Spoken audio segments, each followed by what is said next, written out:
मुझे वापस देखकर चौंक गए ना। मैं यहाँ हमेशा के लिए नहीं हूँ, बस एक छोटे से ब्रेक पर आया हूँ तुम्हें ये कहानी समझाने। पर फिक्र मत करो, इसे समझाने वाला दुनिया का सबसे ताकतवर इंसान है। तो अपनी आंखें खोल लो और मेरी बात ध्यान से सुनो, क्योंकि कहानी अब शुरू होने वाली है।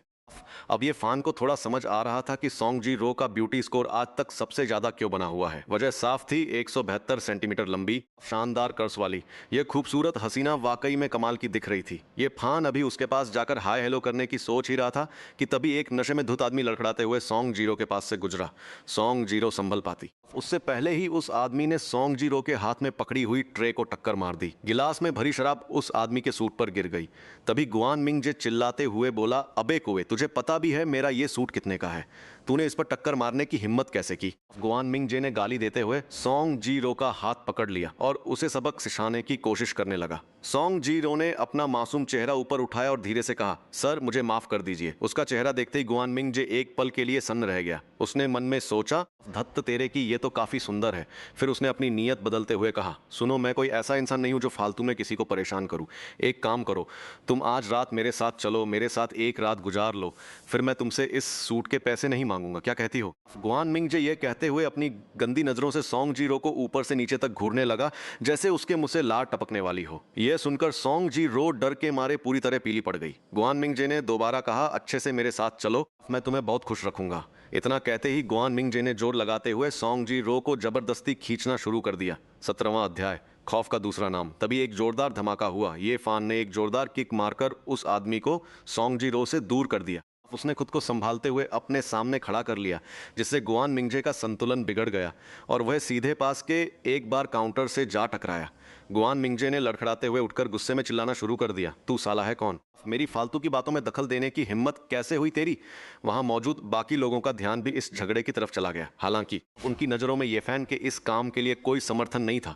गुआन मिंगजे इस सेंट्रल विला इलाके के मालिकों में अपनी बदतमीजी और दबंगई के लिए मशहूर था। उसने अपनी दौलत लाइव स्ट्रीमिंग के धंधे में किस्मत आजमाकर बनाई थी और रातों रात अमीर बन गया था। सच तो यह है कि वह एक मामूली नया अमीर था, जो अपने नीचे काम करने वाली महिला एंकरों का शोषण करने के लिए कुख्यात था। आज तक ऐसी कोई लड़की नहीं बची थी जिसे वो पाना चाहता हो और वो उसके चंगुल से बच निकली हो। वहां मौजूद लोगों को लगा कि ये फैन ने बीच में आकर बड़ी मुसीबत मोल ले ली है। वैसे भी क्लाउड सी विला के मालिक को छोड़कर यहाँ बाकी सभी का रुतबा लगभग एक जैसा था, इसलिए कोई भी पंगा लेकर अपने लिए फालतू की परेशानी खड़ी नहीं करना चाहता था। गुआन मिंगजे धारते हुए बोला, अबे ओ छोकरे, अभी तो तेरी मूछें भी ठीक से नहीं निकली और तू मेरे सामने हीरो बनने की कोशिश कर रहा है। अभी के अभी अपने घर के बड़ों को बाहर बुला और मेरे सामने घुटने टेक कर माफी मांग, सुनाई दिया या नहीं? वरना मैं तुझे बर्बाद करके छोड़ दूंगा। गुआन मिंगजे की धमकियों और उसके खूंखार तेवरों को देखकर लग रहा था कि वह येफेन को किसी भी हाल में बख्शने वाला नहीं है। सोंग झिरो को इस बात का बिल्कुल अंदाजा नहीं था कि उसकी वजह से येफेन इतनी बड़ी मुसीबत में फंस जाएगा। ये फान ने इतनी बड़ी मुसीबत खड़ी कर दी थी। वो डर के मारे ये फान की बाहों में बुरी तरह कांप रही थी, लेकिन फिर भी उसने ये फान को कसकर पकड़ रखा था। उसे डर था कि कहीं लड़ाई झगड़े में ये फान को चोट न लग जाए। अपनी बाहों में उस लड़की के डर और उसकी कंपकंपी को महसूस करते ही ये फान के दिल के अंदर से एक गहरा गुस्सा और दर्द उमड़ पड़ा। उसने सोचा, इस कमीने गुंडे के सामने अगर वो आज खामोश रहा तो वो किस बात का नौजवान है। ये फान ने बिना देरी किए सीधे एक जोरदार मुक्का गुआन मिंगजे के चेहरे पर दे मारा। गुआन मिंगजे के चेहरे का मांस थरथरा उठा और उसके मुंह से खून के साथ साथ कुछ दांत बाहर निकलकर गिर पड़े। गुआन मिंगजे ने अपना मुंह पकड़ा और यकीन न कर पाने वाले अंदाज में चिल्लाया, तुम्हारी हिम्मत कैसे हुई मुझे हाथ लगाने की? ये फान ने जवाब दिया, तुम्हें मारने के लिए क्या मुझे कोई शुभ मुहूर्त देखने की जरूरत है? ये फान की बात खत्म होते ही गुआन मिंगजे ने गुस्से में पलटवार करना चाहा, लेकिन इससे पहले कि वो उसे छू भी पाता, ये फान ने फिर से दनादन कई घूंसे जड़ दिए। दरअसल ये फान ने दोपहर में ही जेनेटिक अपग्रेड लिक्विड लिया था, जिसकी वजह से उसकी शारीरिक ताकत किसी भी आम नौजवान से कई गुना ज्यादा बढ़ गई थी। फिर गुआन मिंगजे तो बस एक पेटू और निकम्मा इंसान था। देखते ही देखते ये फान ने उसे बुरी तरह पीट दिया। वो संभल तक नहीं पा रहा था और जवाबी हमला करना तो दूर की बात थी। आसपास खड़े लोग ये सब देख रहे थे और अपनी भौहें सिकोड़ रहे थे। उनके दिमाग में बस एक ही ख्याल था कि ये फान ने खुद ही अपने पैर पर कुल्हाड़ी मार ली है। लोगों को लगा कि आज का नौजवान वाकई बहुत ज्यादा आपा होने वाला है, भले ही ये फान ने मुक्के मारकर अपना गुस्सा निकाल लिया हो। लेकिन गुआन मिंगजे के पास भी आदमियों की कमी नहीं थी। सब यही सोच रहे थे कि इस लड़के का तो अब काम तमाम हो जाएगा। गुआन मिंगजे बुरी तरह पिटने की वजह से पूरी तरह से हताश हो चुका था, लेकिन उसकी जुबान अब भी कड़वी थी। पीछे हटते हुए वो गुस्से में दहाड़ा, लिख कर ले लो, अब तुम बिल्कुल भी जिंदा नहीं बचोगे। उसने अपनी जेब से फोन निकाला और नंबर डायल किया, आ लॉन्ग, तुम अभी के अभी अपने कुछ आदमियों को लेकर ऊपर आओ। मुझे एक बदतमीज लड़के ने मारा है, जल्दी ऊपर आओ और इसे अधमरा कर दो। सोंग जीरो ने जब ये सुना तो वह ये फैन की सुरक्षा को लेकर डर गई और उसकी आंखों से आंसू छलक पड़े। उसने घबराकर ये फैन की आस्तीन पकड़ी और कहा, ये भाई, इससे पहले कि बहुत देर हो जाए मैं जाकर उस आदमी से माफ़ी मांग लेती हूँ, आप यहाँ से जल्दी निकल जाइए। ये फैन ने मुस्कुराते हुए कहा, ऐसे दुष्ट लोगों से माफ़ी मांगने का कोई फ़ायदा नहीं है, ये लोग तो बस और ज़्यादा सिर पर चढ़ते जाएंगे। ये फैन को सोंग जीरो की फिक्र देखकर बहुत दुख हुआ। उसने बड़े प्यार से उसे ढाढ़स बंधाया और कहा, चिंता मत करो, मैं यहाँ हूँ, तुम्हें कुछ नहीं होगा। इसके तुरंत बाद ये फैन ने भी अपना फ़ोन निकाला और एक कॉल मिलाया। मैनेजर जो, क्या आप सुन रहे हैं? अभी मैं वाइन टेस्टिंग इवेंट में हूं और यहाँ मेरा सामना एक बेवकूफ़ इंसान से हो गया है, आप तुरंत यहाँ आ जाइए। बाकी लोग जिन्होंने ये फैन की बात सुनी वे माथा पीटने लगे और सोचने लगे कि मैनेजर झो को फ़ोन करने का क्या फ़ायदा। ये आज के नौजवान भी अजीब हैं, विला एरिया के प्रॉपर्टी मैनेजर को बुलाकर क्या होगा? ये मैनेजर तो खुद ऐसी लड़ाइयों से दूर भागते हैं, भला वो किसी आम किराएदार का पक्ष लेकर क्यों आएंगे? गुआन मिंगजे हंसते हुए बोला, तू लड़का इतना उछल रहा था कि मुझे लगा सच में तेरी कोई बड़ी पहुंच होगी, पर तूने तो प्रॉपर्टी मैनेजर को फोन कर दिया।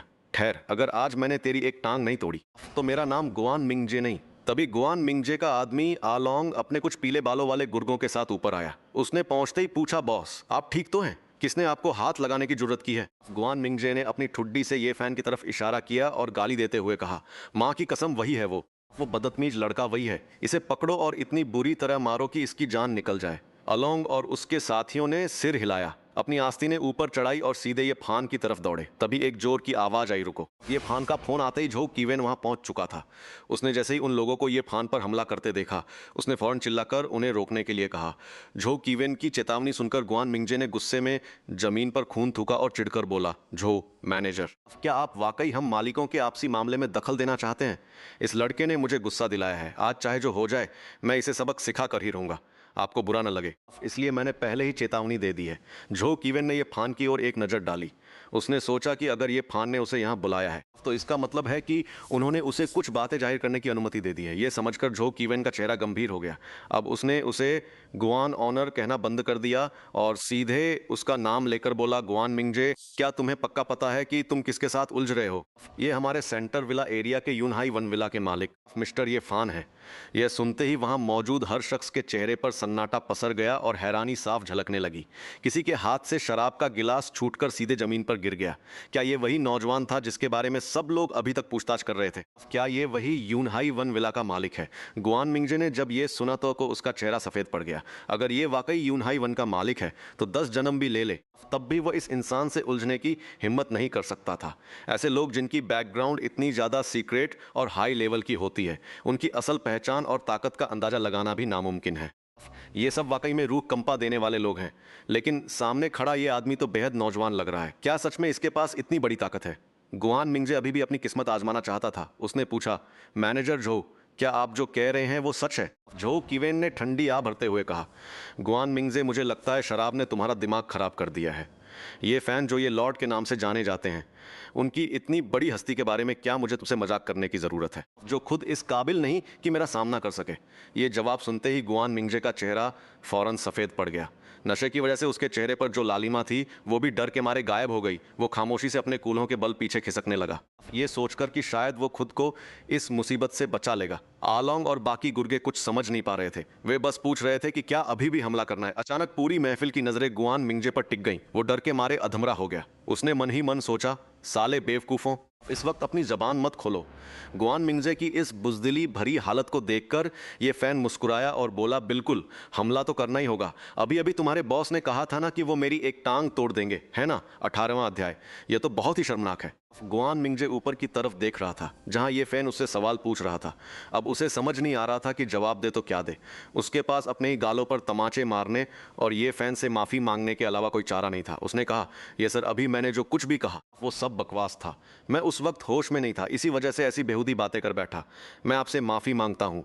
ये सर, मेरी गुजारिश है कि आप इन बातों को दिल पर मत लीजिएगा। मिंगजे भाई, ये कैसी बातें कर रहे हो आप? यहाँ बैठे सभी लोग जानते हैं कि समाज में लोगों के बीच रिश्तों की सबसे बड़ी नींव ईमानदारी होती है। जो कहा है उसे पूरा करना ही पड़ता है। ये फैन ने एक फीकी मुस्कान के साथ कहा और फिर पूछा, लेकिन सवाल यह है मिंगजे भाई, किसके पैर तोड़ना सही रहेगा? गुआन मिंगजे समझ गया कि ये फैन क्या कहना चाह रहा है। डर के मारे उसका पूरा शरीर कांपने लगा। वो फिर से रहम की भीख मांगने ही वाला था कि तभी उसकी नज़र ये फैन की उन आंखों से टकराई जो साफ कह रही थी कि बात अब बदल नहीं सकती। मेरे मेरे पैर तोड़ दो, गुआन मिंगजे ने कांपते हुए अपनी सजा खुद ही सुना दी। ये फैन ने तसल्ली से सिर हिलाया। आलोंग अभी भी पूरी तरह उलझन में था। उसने पूछा, बॉस, क्या आप वाकई खुद पर इतना जुल्म ढाना चाहते हैं? कमबख्त, तू कितना बड़ा बेवकूफ़ है। जल्दी कर और मेरा काम तमाम कर। गुआन मिंगजे ने अपना सारा गुस्सा अपने उस मंदबुद्धि गुर्गे पर उतार दिया। आलोंग और उसके साथियों को अब गुआन मिंगजे की बात माननी ही पड़ी। वे आगे बढ़े और उस पर लात घूंसे बरसाने लगे। इसके बाद उन सबने मिलकर गुआन मिंगजे की एक टांग पर जोरदार हमला कर दिया। पूरी जगह गुआन मिंगजे की दर्दनाक चीखों से गूंज उठी। उसकी आवाज इतनी भयानक थी कि कानों में गूंज रही थी। मामला सुलझ गया था। झो कीवेन ने ये फैन से बार बार माफी मांगी। ये फैन सोंग जीरोऊ को साथ लेकर सीधे वहां से निकल गया। जितने भी लोग उसे अपना विजिटिंग कार्ड देने के लिए आगे बढ़े, उन सबको उसने साफ मना कर दिया। ये फैन के लिए आज रात यहाँ मौजूद ये मतलबी और घमंडी लोग किसी काम के नहीं थे। वह बुनियादी तौर पर उसके साथ जान पहचान रखने के काबिल ही नहीं था। आज रात यहाँ आने का इकलौता फायदा बस इतना ही था कि शुक्र है उसने सोंग जीरो को चोट नहीं पहुंचने दी। जहां तक दोस्ती करने की बात है, ये फान को साफ तौर पर एहसास हो गया था कि भविष्य में जो लोग उसके साथ जान पहचान और साझेदारी करने के काबिल होंगे, वे यहाँ मौजूद इन साधारण लोगों से 10 गुना ज्यादा ऊंचे ओहदे वाले होंगे। ये फान ने सोंग जेरो का हाथ पकड़ा और तेजी से चलते हुए बाई ये बिल्डिंग से बाहर निकल गया। हालांकि चूंकि सोंग जेरो ने आज रात काम के लिए हील्स पहनी हुई थी, इसलिए थोड़ा ज्यादा चलने के बाद अचानक उसका पैर मुड़ गया। सोंग जीरो ने सब कुछ ठीक होने का नाटक करते हुए आगे बढ़ने की कोशिश की, लेकिन अगले ही पल ये फान ने उसे सीधे अपनी बाहों में उठा लिया। सीनियर, मैं खुद चल सकती हूँ। अभी उन दोनों की स्थिति ऐसी थी कि ये फान ने सोंग जेरो को गोद में उठा रखा था और पूरा माहौल बेहद रोमांटिक और शर्मीला हो गया। सोंग जेरो का गोरा चिट्टा चेहरा तेजी से लाल पड़ गया। ये फान ने उसकी छोटी सी आपत्ति पर कोई ध्यान नहीं दिया और उसे सीधे पास के एक पार्क में ले जाकर सड़क किनारे लगी बेंच पर आराम से बैठा दिया। पास की एक दवा की दुकान से कुछ आइस पैक और हर्बल पैच खरीद कर वापस आने के बाद ये फान आधा घुटने टेक कर बैठ गया और सोंग जीरो का मुड़ा हुआ पैर पकड़कर उसे ठीक करने की तैयारी करने लगा। सोंग जीरो के मुंह से एक चीख निकल गई और उसने अपना पैर पीछे खींचने की कोशिश की। सीनियर से खुद अपने पैर छुआना और उनसे इलाज करवाना, यह तो बहुत ही शर्मिंदगी वाली बात थी। ये सीनियर, मैं खुद कर लूंगी, बात मानो और हिलो मत। ये फान ने सीधे सोंग जीरो के साफ और नाजुक टखने को वापस अपनी ओर खींचा और आइस पैक से उसके सूजे हुए घाव पर सिकाई करने लगा। ये फान का आदेश सुनकर सोंग जीरो सच में एक रोबोट की तरह चुपचाप बैठी रही। हिलने की तो हिम्मत भी नहीं की। लेकिन जब उसने ये फान को अनजाने में अपनी भौहें सिकोड़ते देखा तो उसने बिना सोचे अपनी उंगलियों से उसे धीरे से दबाना शुरू कर दिया। ये फान अपनी हंसी नहीं रोक पाया और बोला, तुम ये क्या कर रही हो? सोंग जीरो ने मासूमियत से जवाब दिया, ये फान भाई, आप थोड़े परेशान लग रहे थे तो मैंने सोचा कि आपकी सिकोड़ी हुई भौं को ठीक कर दूं। सोंग जीरो की यह प्यारी सी बात सुनकर ये फान के चेहरे की मुस्कान और भी गहरी हो गई। हालांकि उसे एहसास हुआ कि आज रात उसका गुस्सा वाकई सामान्य से ज़्यादा था। खास तौर पर जब उसने इनर हॉल में सोंग जीरो को उस बेबस और लाचार हालत में देखा तो उसे बहुत दुख हुआ और गुस्सा भी आया। ये फान ने सोचा कि शायद खूबसूरत लड़कियों को देखकर इंसान को उन पर जल्दी तरस आ जाता है। फिर उसने पूछा, वैसे तुम आज रात यहाँ कैसे आई? क्या जिनताई युआन में काम नहीं था? सोंग जीरो ने थोड़ी नासमझी से समझाते हुए कहा, असल में बात यह है कि जब से आपने मुझे रेस्टोरेंट का सुपरवाइजर बनाया है तब से मैनेजर फान मेरे साथ बहुत अच्छा व्यवहार करते हैं, इसलिए मुझे जिनताई युआन में पहले जितना काम नहीं करना पड़ता। तो मैंने सोचा कि खाली समय में कुछ पार्ट टाइम काम कर लूं। आखिर ऐसी हाई क्लास जगह पर एक रात की ड्यूटी करने के मुझे कई हजार मिल जाते हैं। यह सुनकर ये फान के मन में मैनेजर फान के लिए गुस्सा भर गया। अभी कुछ दिन पहले ही उसने फान की तारीफ की थी कि वह बहुत समझदार है, लेकिन अब ऐसा लग रहा है कि वह पूरी तरह से गलत दिशा में जा रहा है। ये फान तो चाहता था कि सोंग जीरो ज़्यादा समय रेस्टोरेंट में रहे और अब देखो वह उसे बाहर जाने के लिए मजबूर कर रहा है। ये फान ने पूछा, तुम इतना ज़्यादा काम इसलिए कर रही हो क्योंकि तुम्हें पैसों की ज़रूरत है? ये फान के सवाल पर सुंग जीरो ने अपने होंठ चबाए और काफ़ी देर बाद बहुत धीमी आवाज़ में हम कहा, तुम मुझसे उधार ले सकती हो, अभी मेरे पास सबसे ज़्यादा यही चीज़ है। ये फान ने बड़ी सहजता से कहा। आखिर वो कोई हवा में बातें नहीं कर रहा था। सच में उसके पास पैसों की कोई कमी नहीं थी। नहीं नहीं, ये बिल्कुल भी ठीक नहीं है। मेरे मम्मी पापा ने बचपन से ही मुझे सिखाया है कि मुझे हमेशा आत्मनिर्भर बनना चाहिए। और वैसे भी ये सीनियर आपने पहले ही मेरी बहुत मदद की है। अगर ये दयालु सीनियर न होते तो भला मैं इतनी जल्दी जिनताई युआन होटल की सुपरवाइजर कैसे कैसे बन पाती और मेरी सैलरी भी पहले से इतनी ज़्यादा कैसे बढ़ती। ये फान को अचानक समझ आ गया कि सुंगजीरो के साथ उसे ये जो बिना किसी हिचक वाली आत्मीयता महसूस हो रही है वो कहाँ से आ रही है। वो बिल्कुल उस पुराने ये फान जैसी है जो अपनी ज़िंदगी चलाने के लिए दर दर की ठोकरें खाता था। क्योंकि वो खुद उस दौर से गुजरा था, उसे उस स्थिति का बखूबी एहसास था। इसीलिए इस पल ये फान को सुंगजीरो पर थोड़ा तरस आ गया। तो अब से तुम ऐसी पार्ट टाइम जॉब करने बाहर नहीं आओगी, वरना एक बॉस होने के नाते मैं तुम्हारी सैलरी काट लूंगा। सुंगजीरो को आज रात जैसी मुश्किल स्थिति में दोबारा ना पड़ना पड़े। इसीलिए ये फान ने जानबूझकर सख्ती से चेतावनी दी। मैं अब बिल्कुल ऐसा नहीं करूंगी। ये सीनियर, मुझे अपनी गलती का एहसास है। आप मेरी सैलरी मत काटना, ठीक है ना? सुंगजीरो बेचारी सी शक्ल बनाकर ये फान की आस्तीन पकड़कर माफी मांगने लगी। ये फान ने जैसे ही ऊपर देखा, उसने पाया कि सुंगजीरो अपने उस बेहद खूबसूरत चेहरे के साथ अनजाने में ही उसके सामने नखरे दिखा रही है। इस सुंदरी का ये वार तो सीधा दिल पर लगा। ये फान की सांसें एक पल के लिए थम गईं और उसे लगा जैसे उसकी नसें गर्मी से गर्म हो रही हैं। ठीक है, तो अब से तुम बस मन लगाकर काम करना। इन फालतू के पार्ट टाइम कामों के बारे में सोचना बंद करो। खासकर ऐसी जगहों पर तो बिल्कुल मत जाना, समझे? सोंगजिरो ने तुरंत किसी नन्हे चूजे की तरह सिर हिलाकर हामी भर दी। ये फान ने मन ही मन तय कर लिया था कि वापस जाकर वो फान हुआ को कहेगा कि उसे काम पर रख ले और फिर चुपचाप उसकी सैलरी बढ़ाता रहेगा। घाव पर मरहम लगाने का काम पूरा होने के बाद ये फान ने उस पर खून का संचार करने वाली जड़ी बूटियों वाली पट्टी लगा दी। रात की बात यह थी कि चोट ज्यादा गहरी नहीं थी। उसने कहा कि 48 घंटे बाद तुम खुद इसे कुछ बार गर्म सिकाई कर लेना, यह जल्दी ही ठीक हो जाएगा। सोंगजिरो ने कहा, जी बहुत बहुत शुक्रिया सीनियर। दोनों स्कूल पहुंचे। ये फान उसे हॉस्टल तक छोड़ने ही वाला था कि तभी उसने उसे रोक लिया। उसने कहा, सीनियर पिछली बार मैंने आपकी जैकेट ली थी, मैंने उसे धो दिया है। मैं अभी ऊपर जाकर ले आती हूँ और आपको दे देती हूँ। इतना कहकर सोंगजिरो तेजी से सीढ़ियाँ चढ़कर ऊपर चली गई। जब वह वापस नीचे आई तो उसने अपने कपड़े बदल लिए थे।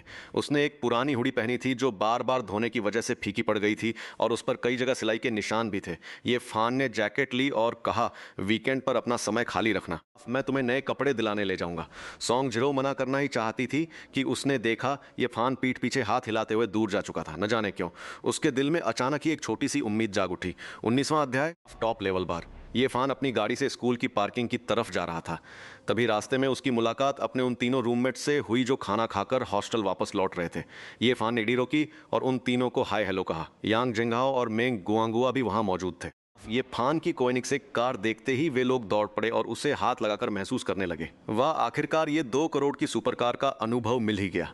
ये एहसास वाकई कमाल का है, जैसे मैं तो जन्नत में आ गया हूँ। यांग झेंगहाओ ने कार की बॉडी को बड़े ही प्यार से सहलाया। उसके चेहरे के हाव भाव देखने लायक थे। मेंग गुआंगहुआ भी लगातार कार की तारीफ कर रहा था। कभी वो टायर को दबाकर देखता तो कभी कार के ब्रांड लोगों को छूने लगता। तभी हुआंग यू, जो अब तक अपने फोन में मग्न था, उसने सिर ऊपर उठाया और उन दोनों को बिना किसी शर्म के कार को छूते हुए देखा। वो सोचने लगा, ये लोग किसी और की कार को इस तरह क्यों छू रहे हैं? अरे ये तो हॉस्टल का तीसरा भाई ये फान है। 3 भाई, तुम इस स्पोर्ट्स कार में क्या कर रहे हो? अरे ओ छोटे, तुम तो बहुत पीछे रह गए हो। पिछली बार जब तुम गेम खेल रहे थे तो शायद तुमने हमारी बातें नहीं सुनी। ये कोएनिक्स कार तुम्हारे 3 भाई की है क्या? हुआंग यू का चेहरा पूरी तरह से हैरानी से भर गया। अरे भाई, तुम तो मालामाल हो गए। ये कार तो देखने में ही बहुत महंगी लग रही है। बिल्कुल महंगी है। इस कार की पूरी कीमत लगभग 2 करोड़ है। मेंग गुआंगहुआ ने सही मौके पर बात को आगे बढ़ाया। ये सुनते ही हुआंग यू का मुंह हैरानी के मारे वो आकार में खुल गया। ये तो बहुत ही ज्यादा है, सिर्फ एक कार की कीमत इतनी ज्यादा। ये फान ने हाथ हिलाकर सबको गाड़ी में आने का इशारा किया। यांग झेंगा और मेंग गुआंगहुआ तुरंत मुस्कुराते हुए गाड़ी में बैठ गए और साथ ही पत्थर बने हुए हुआंग यू को भी खींचकर अंदर ले आए, एक्सीलरेटर दबाते ही इंजन की जोरदार आवाज के साथ। दीदू यूनिवर्सिटी की रात में एक शानदार सिल्वर ग्रे कार का साया कैंपस के हर कोने में दौड़ने लगा। कोएनिक्स कार जहां से भी गुजर रही थी, वहां मौजूद बाकी स्टूडेंट्स की नजरें बस उसी पर टिकी थीं। यांग झेंगाओ ने गाड़ी में बैठे बैठे सड़क किनारे खड़ी एक लड़की को देखकर आंख मारी और बोला, वाह, यह पहली बार है जब किसी खूबसूरत लड़की ने मुझे इतनी एक्साइटेड नजरों से देखा है। उस लड़की ने भी तुरंत उसे एक फ्लाइंग किस दे दी। ये फान अपने तीनों दोस्तों के साथ गपशप कर रहा था। तभी अचानक सिस्टम की आवाज गूंजी, डिंग। पता चला है कि डॉक्टरों की जांच के बाद गुआन मिंगजे को ऐसी चोटें आई हैं जो कभी ठीक नहीं हो सकती। बधाई हो होस्ट, आपने बुराई को दंड और भलाई का सम्मान वाला हिडन टास्क पूरा कर लिया है। आपको 13वें मिस्टर बार के 100% शेयर मिले हैं, जिसकी कीमत 10 करोड़ है। ये फान मन ही मन खुश हुआ। सोचा नहीं था कि उस गुआन मिंगजे नाम के कछुए को सबक सिखाने का इतना बड़ा इनाम मिलेगा। इस अनपेक्षित खुशी का फायदा उठाते हुए उसने प्रस्ताव रखा, भाइयों, मैंने अभी अभी एक बार खरीदा है। क्यों ना आज रात हम वहीं चलकर पार्टी करें। वैसे भी कैंपस में घूमने के लिए अब कुछ खास बचा नहीं है। बाकी तीनों दोस्तों ने खुशी से झूमते हुए तुरंत हामी भर दी। गाड़ी ने एक जोरदार ड्रिफ्ट के साथ यू टर्न लिया और रात के अंधेरे में कोएनिग्सेक तेजी से दीदू वर्कर्स स्टेडियम वेस्ट रोड की तरफ निकल पड़ी। जब ये फान ने कोएनिग्सेक को 13वें मिस्टर बार के सामने वाली पार्किंग में रोका, तब यांग जेंगहाओ ने तब गौर किया कि ये फैन उन्हें जिस बार में लेकर आया है वह असल में राजधानी का सबसे मशहूर और आलीशान नाइट क्लब मिस्टर 13 बार है।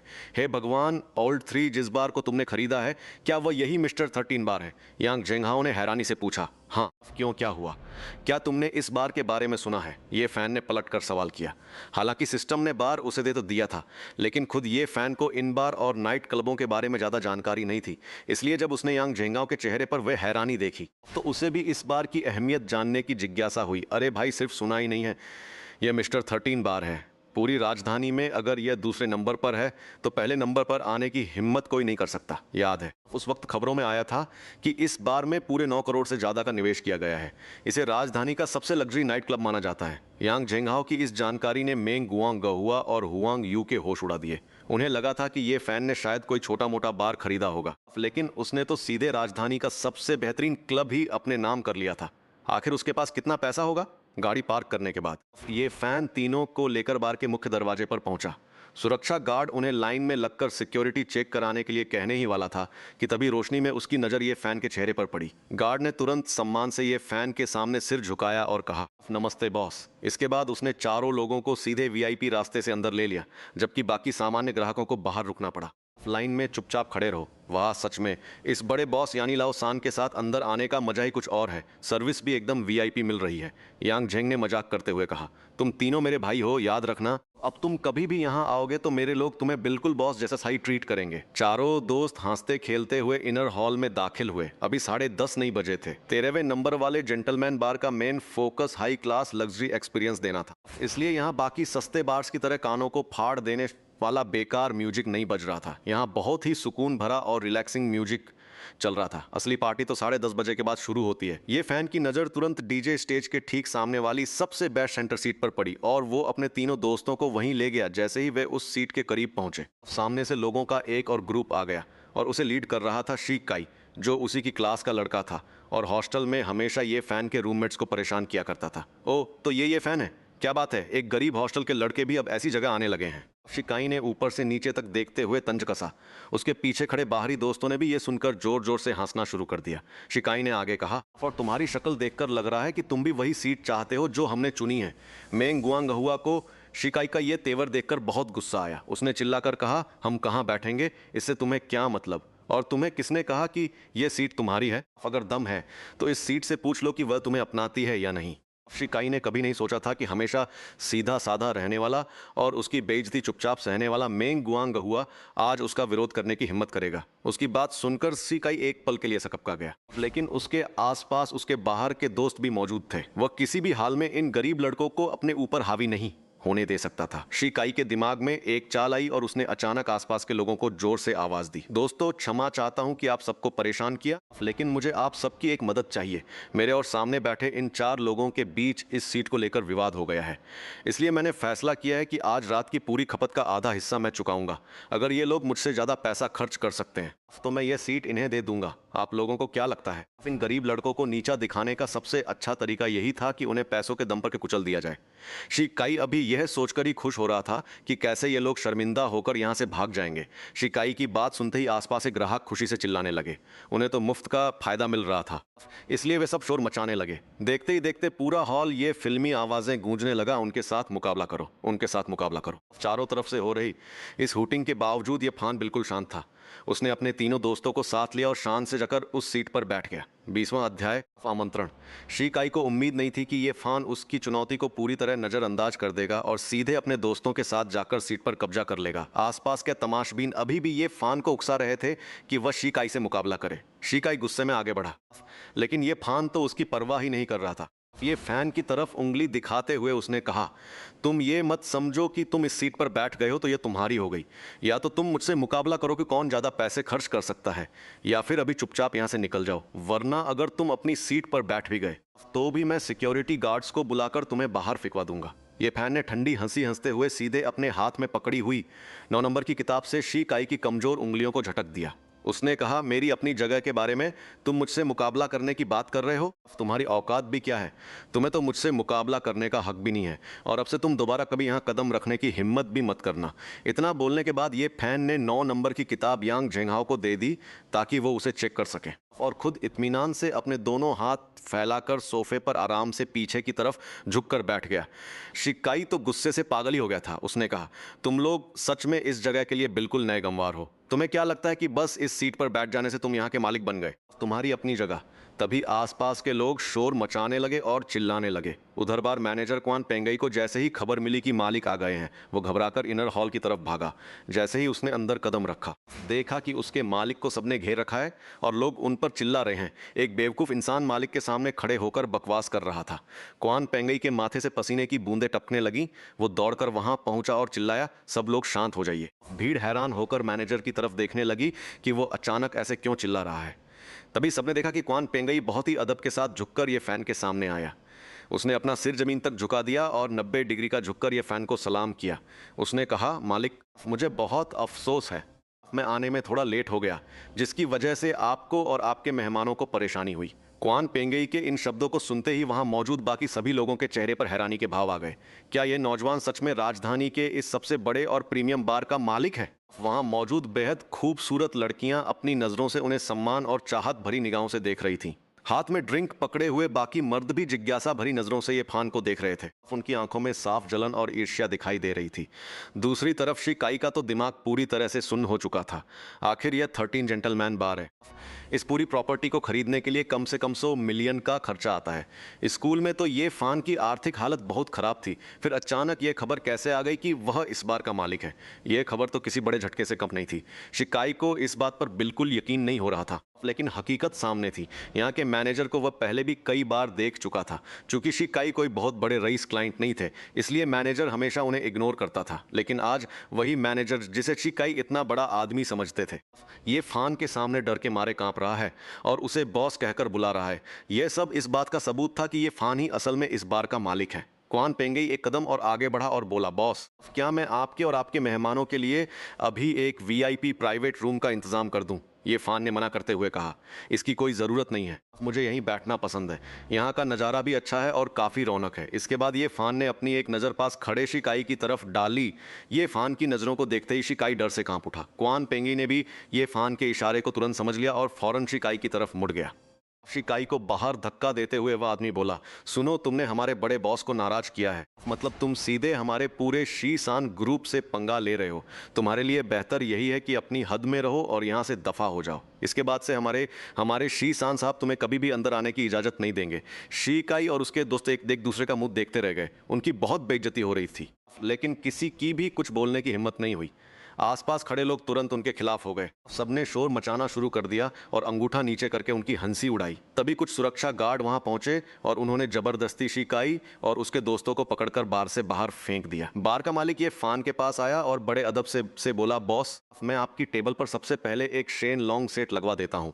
आप लोग आराम से पिएं। मैं वादा करता हूं कि आज रात आपकी सेवा में कोई कमी नहीं। शेन लॉन्ग सेट का नाम सुनते ही वहां मौजूद लोग हैरान रह गए और ईर्ष्या करने लगे। ब्लैक एश शेन लॉन्ग सेट का मतलब ही बार में रुतबा होता है।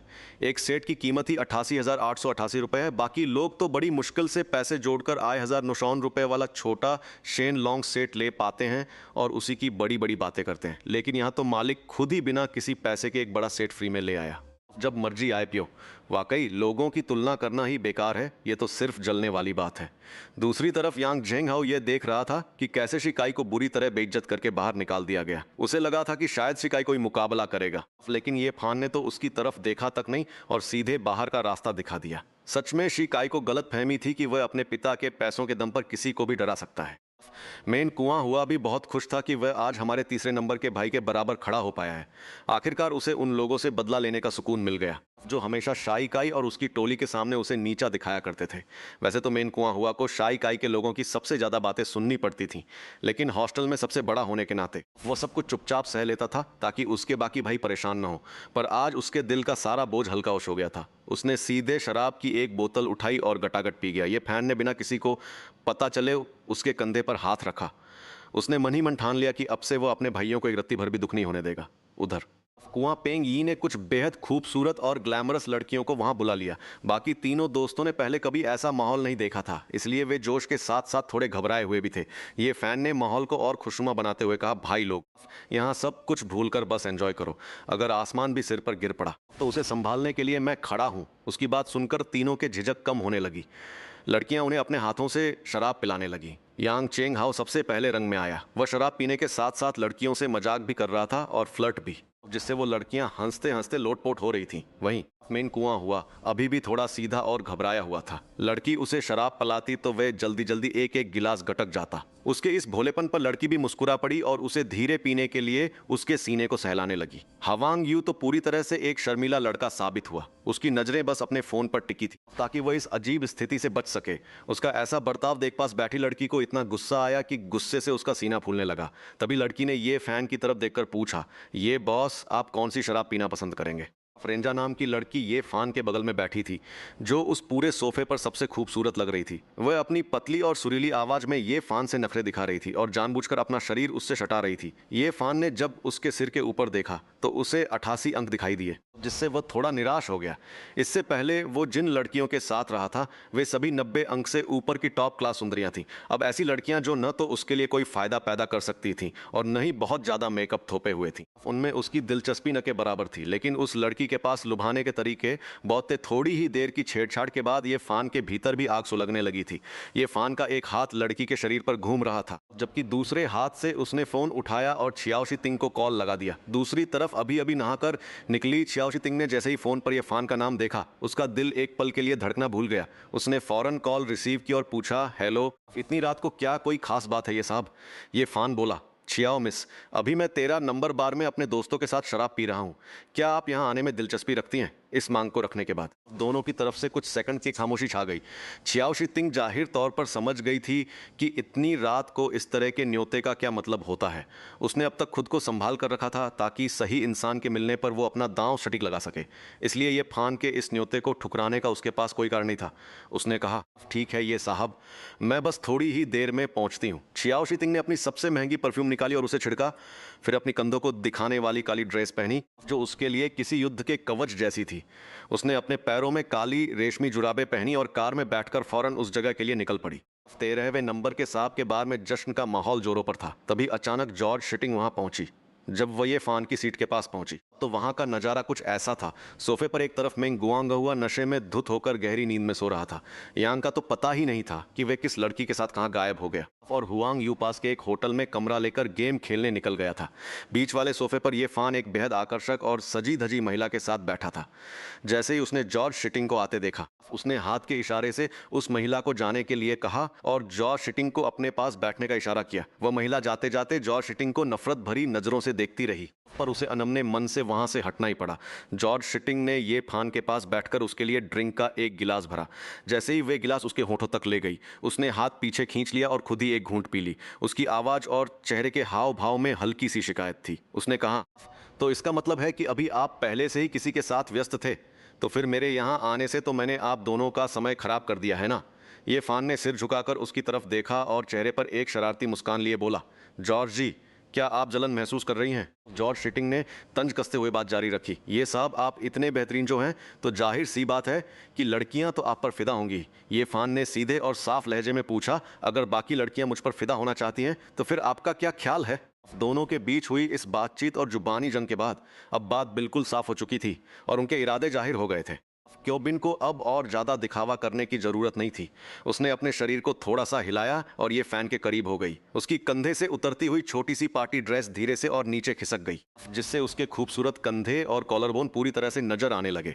वो बेहद आकर्षक लग रही थी और उसका आधा बदन मानो बाहर निकलने को बेताब था।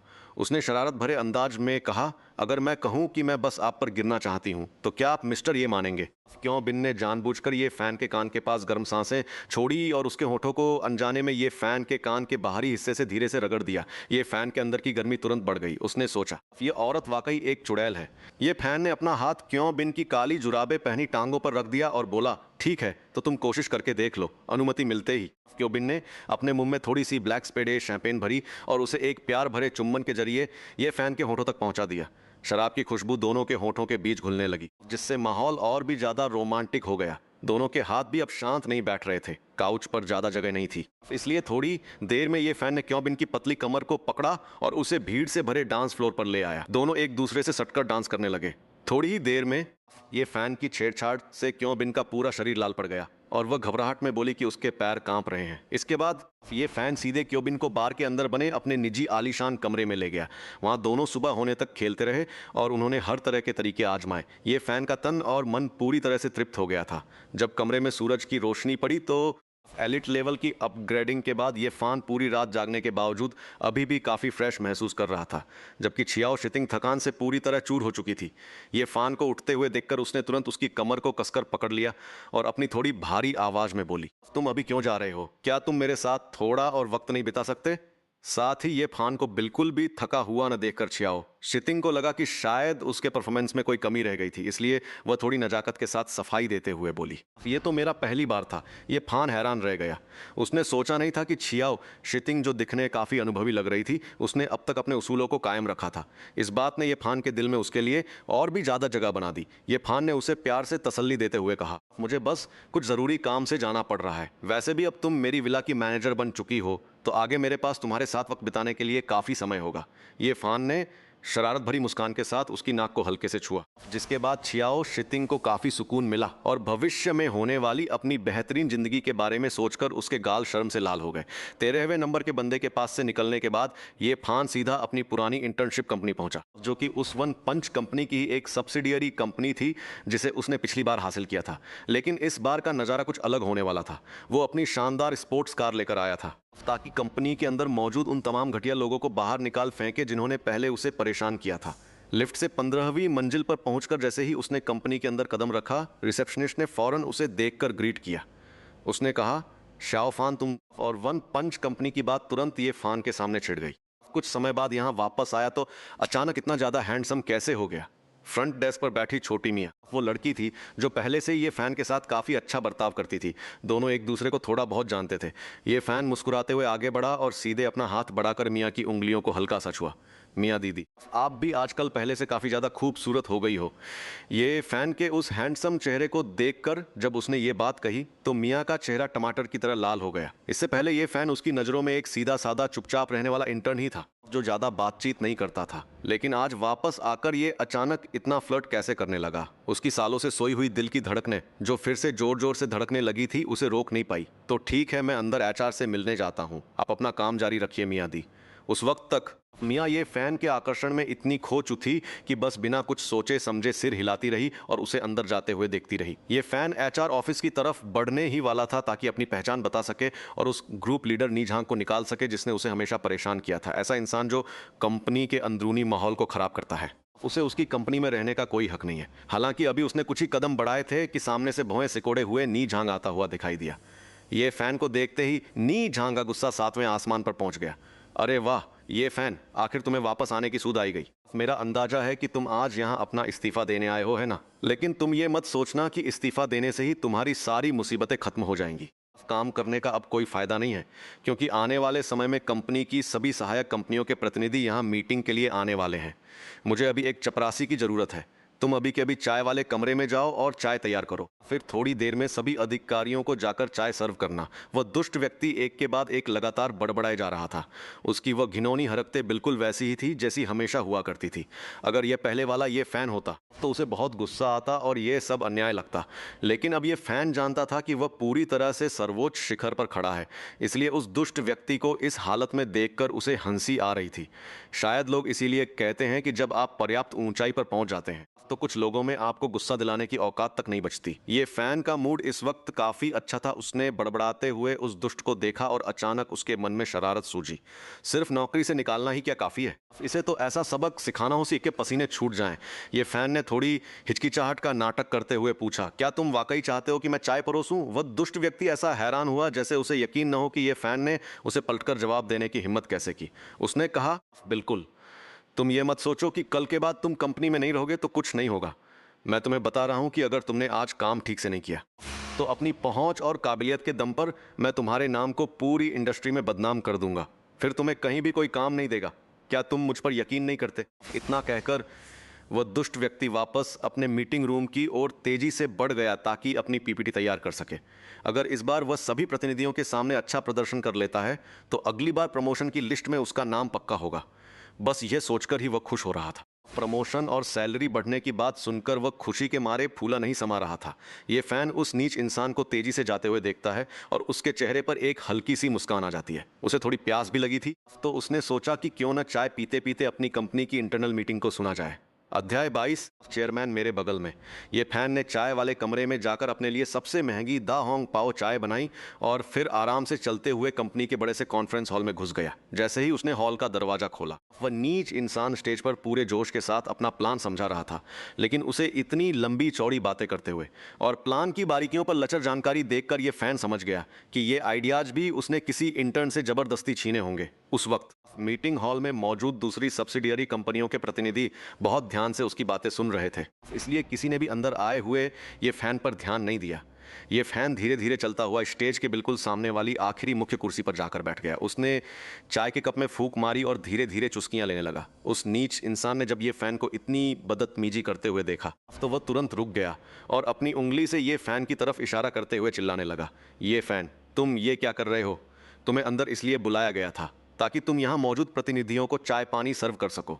तुम यहाँ बैठकर आराम से चाय पी रहे हो, इसका क्या मतलब है? क्या यह कुर्सी कोई ऐसी चीज है जिस पर तुम जब चाहो बैठ सकते हो? बाकी कंपनियों के प्रतिनिधियों ने भी उस नीच इंसान सी नजरों का पीछा किया और ये फैन की तरफ देखा। तभी हेड ऑफिस के मैनेजर जियांग जियानमिंग ने जैसे ही ये फैन के चेहरे को गौर से देखा, उनके होश उड़ गए। उसकी आंखें फटी की फटी रह गईं, जैसे अभी बाहर निकल आएंगी। जैसे ही उसे होश आया, उसके अंदर डर की एक लहर दौड़ गई। जिस इंटर्न को उसने कभी जी भर के परेशान किया था, आज वही पूरे कंपनी ग्रुप का चेयरमैन बन चुका था और वो अभी कुछ देर पहले ही उसे चाय पानी लाने का हुक्म दे रहा था। नी चेंग के पैर बुरी तरह कांप रहे थे। वो बार बार घूंट भर रहा था, लेकिन उसका डर कम होने का नाम नहीं ले रहा था। उसने देखा कि बाकी सभी लोग कमर झुकाए खड़े थे और उसके आदेश का इंतजार कर रहे थे। ये देखकर ये फैन ने जल्दी से हाथ हिलाते हुए कहा, सब लोग इतने औपचारिक मत बनिए। फिर उसने नी चेंग की तरफ देखते हुए कहा, नी टीम लीडर, आप तो कह रहे थे कि मुझे आप सबके लिए चाय लानी चाहिए। मैनेजर जियांग, क्या मैं पहले आपको थोड़ी चाय डाल दूं? जियांग जियानमिन ने घबराकर अपने हाथ हिलाए और कहा कि इसकी कोई जरूरत नहीं है। उसने कहा, हम सभी चेयरमैन साहब की छत्रछाया में काम कर रहे हैं, ये कैसे मुमकिन है कि हम आपसे अपने लिए चाय डलवाएं?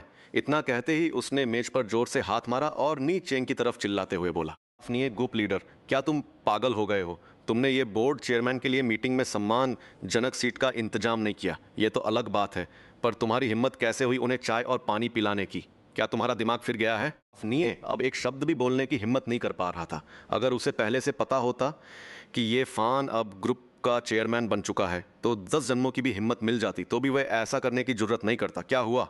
अब डर के मारे मुंह से आवाज नहीं निकल रही। चाय परोस रहे थे ना? मुझे लगता है कि तुम्हारी आंखों पर जो पट्टी बंदी है, तुम्हें थोड़ा ठंडा पानी पीकर होश में आने की जरूरत है। जियांग जियानमिन ने यह कहते हुए पास रखी मिनरल वाटर की बोतल उठाई और निये के चेहरे पर दे मारी। इस वक्त जियांग जो कुछ भी कर रहा था वो कम ही था। निये ने कंपनी के चेयरमैन का इतना अपमान किया था कि अगर जियांग इस सजा को पूरी तरह न दिखाता तो चेयरमैन की इज्जत कहाँ रहती। बेशक वहां मौजूद किसी को यह नहीं पता था कि ये फान यही तो चाहता था। ये फान को यह सब देखने में काफी मजा आ रहा था और चाय का स्वाद अब और भी बेहतर लग रहा था। मैनेजर जियांग, हमारी कंपनी हमेशा से कर्मचारियों के हित को प्राथमिकता देने की नीति पर काम करती है, लेकिन अगर कंपनी में कुछ ऐसे लोग हों जो अपनी ताकत का गलत इस्तेमाल करके नए लोगों को परेशान करें तो बाजार में हमारी साख पर बुरा असर पड़ेगा। मैं जानता हूं कि आप सभी व्यस्त हैं, लेकिन कंपनी के निचले स्तर पर क्या हो रहा है उस पर भी ध्यान देना जरूरी है। ये फान के इन गंभीर शब्दों को सुनकर जियांग जियानमिन तुरंत अपने चेयरमैन का इशारा समझ गया। मैंने तुरंत दोबारा झुककर माफी मांगी। माफी चाहता हूं ये चेयरमैन, ये मेरी ही गलती है, मेरी लापरवाही है। मैं इस मामले को बहुत गंभीरता से लूंगा और कंपनी में पहले से चल रही सभी गलत चीजों की भी जांच कराऊंगा। साथ ही जिम्मेदार लोगों को भी नौकरी से निकाल दूंगा। और खास तौर पर तुम नी झांग, अभी इसी वक्त एचआर डिपार्टमेंट जाओ और अपना रेजिग्नेशन लेटर ले लो। तुम्हें नौकरी से निकाल दिया गया है। नी झांग पूरी तरह से सन्न रह गया। उसे लगा था कि इस मीटिंग की वजह से उसका प्रमोशन हो जाएगा, लेकिन अब उसकी नौकरी ही खतरे में पड़ गई थी। मुझसे गलती हो गई ये चेयरमैन, प्लीज मुझे एक और मौका दे दीजिए। नी झांग ये फैन के पैर पकड़कर माफी मांगना ही चाहता था कि अगले ही पल जियांग जियानमिन द्वारा बुलाए गए सिक्योरिटी गार्ड्स ने उसे घसीटते हुए बाहर निकाल दिया। मीटिंग रूम में हो रही हलचल बाहर तक पहुंच चुकी थी। ऑफिस में मौजूद बाकी कर्मचारी हैरान होकर नी झांग को रोते हुए बाहर ले जाए जाते देख रहे थे। लेकिन साथ ही वे मन ही मन बहुत खुश भी थे। पूरी कंपनी नी झांग जैसे इस दुष्ट इंसान से बहुत परेशान थी। किसी को समझ नहीं आ रहा था कि आज किस बड़े अधिकारी ने इतनी मेहरबानी की है कि उनके बीच से इस मुसीबत को खत्म कर दिया। सब लोग उत्सुकता से मीटिंग रूम की तरफ देख रहे थे। थोड़ी ही देर में बाकी कंपनियों के रिप्रेजेंटेटिव्स ये फैन के साथ बाहर निकले। क्या ये वही हमारा पुराना कलीग छोटा सा इंटर्न ये फैन नहीं है? हाँ वही है। लेकिन ये बड़े बड़े अधिकारी उसके साथ इतने अदब से पेश क्यों आ रहे हैं? सभी कलीग्स हैरान होकर देख रहे थे कि कैसे वे बड़े अधिकारी ये फैन की तरफ बढ़ रहे थे। जियान जियान मिंग ने जल्दी से पब्लिक रिलेशन विभाग के अपने साथियों को अपना काम रोकने के लिए कहा। उसने चिल्लाकर कहा, सब लोग 1 मिनट के लिए रुक जाइए। ये हमारे वन पंच कंपनी के चेयरमैन ये फान हैं। चेयरमैन साहब खास तौर पर आप लोगों से मिलने आए हैं। सब लोग जोरदार तालियों से उनका स्वागत कीजिए। ये सुनते ही सब लोग हैरान रह गए। सब एक दूसरे का चेहरा देखने लगे। हर किसी के चेहरे पर अविश्वास के भाव थे। हालांकि कुछ सीनियर अधिकारियों ने ताली बजाना शुरू कर दिया तो बाकी कर्मचारी भी धीरे धीरे संभलते हुए जोर जोर से तालियां बजाने लगे। हर कोई सोच रहा था कि ये कितना जादुई है। चेयरमैन साहब हमारे बीच ही थे। सच में ये फान की उम्र देखकर कौन यकीन करेगा कि वो असल में कंपनी के चेयरमैन है। ये वाकई में कमाल की बात है। लोगों ने आपस में कानाफूसी शुरू कर दी कि जब मैं और ये फान एक साथ इंटर्न के तौर पर आए थे तब मैं अभी तक परमानेंट नहीं हुआ और वो कंपनी के चेयरमैन बन गए। क्या यही इंसानों के बीच का असली अंतर है? कंपनी के सभी विभागों के लोगों ने ये फान से मुलाकात की और फिर सभी बड़े अधिकारी उन्हें कंपनी से बाहर छोड़ने के लिए साथ चल दिए। रिसेप्शन पर बैठी श्याओ मई ने जैसे ही अधिकारियों को बाहर आते देखा वो उन्हें अलविदा कहने वाली थी। तभी उसने सुना कि बड़े अधिकारी ये फान को चेयरमैन साहब कहकर संबोधित कर रहे थे। उसी वक्त उसके कंप्यूटर पर कंपनी की तरफ से चेयरमैन की जानकारी वाली एक ईमेल भी आई। श्याओ मई ने अविश्वास से अपना मुंह ढंक लिया। उसे याद आया कि अभी थोड़ी देर पहले ही उसने चेयरमैन को ये फान या श्याओ फान कहकर बुलाया था। ये तो कितनी बड़ी गुस्ताखी हो गई। लेकिन जब उसने ये फान को उन बड़े अधिकारियों के बीच इतनी शान के साथ देखा तो उसके मन में उनके लिए एक ऐसी प्रशंसा पैदा हुई जो उसने पहले कभी महसूस नहीं की थी। कंपनी से बाहर निकलने के बाद ये फान अपनी कोएनिक से कार में बैठ गया। जो हिसाब किताब करना था वो पूरा हो चुका था। अब आगे का समय सिर्फ ऐश करने और मजे लेने का था। ये फान ने सोचा कि आगे की प्लानिंग करने से पहले एक बार ये देख लिया जाए कि अभी उसके पास क्या क्या है। अध्याय 23, कितने पैसे में वीचैट मिलेगा। ये फान ने कार को स्कूल की पार्किंग में खड़ा किया और चलते हुए अपने दिमाग में अपनी कुल संपत्ति का हिसाब लगाने लगा। जिंजियांग ग्रुप के 60% शेयर जिनकी मार्केट वैल्यू 50 अरब है, 1 अरब का यूनाई विला, इक्युआन कंपनी के 55% शेयर जिनकी मार्केट वैल्यू 10 अरब है, 1 करोड़ का 13 जेंटलमैन बार और बैंक में 14 करोड़ से ज्यादा कैश। कोएनिक से कार की कीमत तो वो गिन ही नहीं रहा था। 2 करोड़ से ज्यादा की तो वो बस एक छोटी सी रकम थी। ये फान ने जब अपनी कुल संपत्ति का हिसाब लगाया तो उसे पता चला कि उसकी कुल नेट वर्थ अभी 40 अरब के आसपास ही है। अभी तो वो 50 अरब तक भी नहीं पहुंचा था। यह तो गलत बात है। तरक्की अभी भी बहुत धीमी है। ये फान मन ही मन चिल्लाते हुए बोला, हे भगवान, कोई ऐसी लड़की तो भेजो जो सच में पैसों की दीवानी हो। ये फान थोड़े परेशान मन से वहां से गुजर रहा था। तभी उसे कुछ लड़कों के बीच हो रही गर्मागर्म चर्चा सुनाई दी। एक लड़का बोला, अगर हमारे स्कूल की सभी ब्यूटी क्वींस में से किसी एक को गर्लफ्रेंड बनाना हो तो तुम किसे चुनोगे? दूसरे ने जवाब दिया, सच कहूं तो मुझे ब्यूटी क्वींस से ज्यादा इंटरनेशनल डिपार्टमेंट की वो पोस्ट ग्रेजुएट सीनियर सबसे ज्यादा अट्रैक्टिव लगती है। तीसरा लड़का बोला, क्या तुम उसी की बात कर रहे हो जो बहुत सारे लड़कों के साथ घूमने के लिए मशहूर है और पैसों की भूखी है? क्या उसका नाम यूके है? दूसरा बोला, भाई तुम सही कह रहे हो, उसके अंदर जो एक नेचुरल सेक्सी वाइब है ना। अरे अरे रोना मत, आज की क्लास यहीं खत्म होती है। मेरा टाइम पूरा हो गया है और मुझे और भी बहुत काम है। पर हाँ, जाने से पहले एक बात बता दूं, अगले वीडियो में तुम्हारे लिए एक बहुत तगड़ा सरप्राइज इंतजार कर रहा है, तो चैनल से चिपके रहना वरना मिस कर दोगे। चलो सी या